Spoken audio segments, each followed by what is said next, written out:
ta yamma ekowas ko yawo ta jaddada cewa za ta ci gaba da bin hanyoyin diflomasiyya da kuma tattaunawa domin samar da mafita ga rikicin da ya biyo bayan juyin mulki da sojoji suka yi a jamhuriyar Niger. A taron da suka gudanar jiya Alhamis a birnin Abuja na tarayyar Najeriya, shugabannin sun kuma jaddada takunkumai akan kasar, sannan suka bukaci rundunarsu ta kota kwana ta kasance cikin shiri. Daga Abuja ga rahoton Muhammad Kabir Yusuf. Members of his family and government uphold all measures and principles agreed upon. Shugaban kwamitin gudanarwar kungiyar ECOWAS din kenan Umar Taure yake bayani dangane da irin matakan da kungiyar za su ci gaba da dauka kan sojin da suke rike da madafun iko a kasar ta Niger. Matakan da shugaban kasar Senegal Macky Sall ya bayyana su da cewa kala kadi decision ma ECOWAS wadi gidan da ECOWAS winda. Matakan da ECOWAS ke dauka tana daukar su ne domin ci gaban al'ummarta, ba matakai ne na wata ƙasa kamar Najeriya, Senegal ko Ghana da suke ɗauka ba. Matakai ne da suka rataya akan dukkanin mambobin ECOWAS. A cewar mai shiga tsakani kuma tsohon shugaban Najeriya Abdulsalam Abubakar ya kamata sojojin su yi amfani da wannan dama su buɗe hanyoyin tattaunawa. Ya kamata su kuma mutanen Niger su buɗe ƙofar magana, don ana magana dole za a samu ta. Tun dai kungiyar ECOWAS ta umarci dakarunta da su zamo cikin shirin ko ta kwana.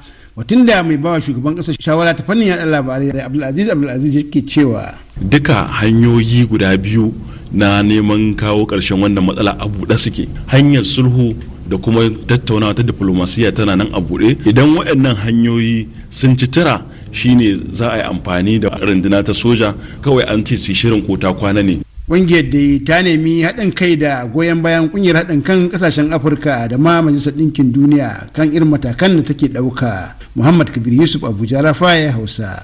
To a jamhuriyar Nijar ɗin ɗaya daga cikin kamfanoni da ke da nauyin gina madatsar ruwan kan daji a yankin Tilibiri ya sanar da dakatar da ayyukansa tare da sallamar ilahirin ma'aikatansa.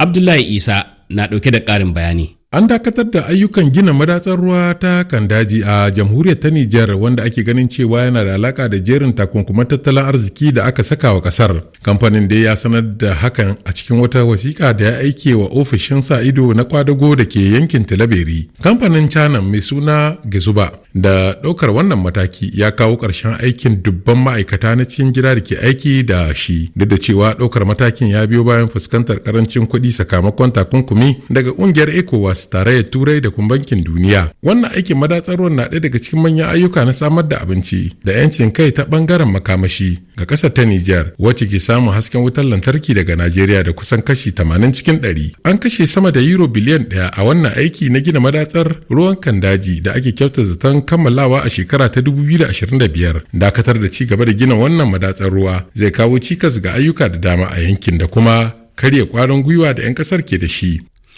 'Yan tawayen Mali da suka kulla yarjejeniyar